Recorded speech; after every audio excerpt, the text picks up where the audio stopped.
நான் ஒரு பூச்சரமாகவோ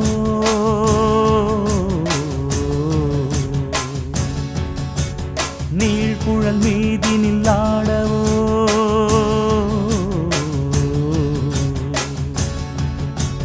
நான் ஒரு மெல்லிசையாகவோ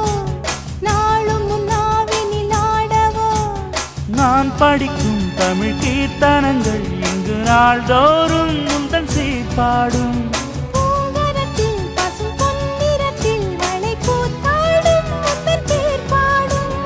மாக்கோலம் மழை நீர் கோலம் அல்ல நான் காணும் இந்த ஊர்கோலம் மலை கோயில் வாசலில் கார்த்திகை தீபம் மின்னுதே விளக்கேற்றும் வேளையில் ஆனந்த கானம் சொல்லும்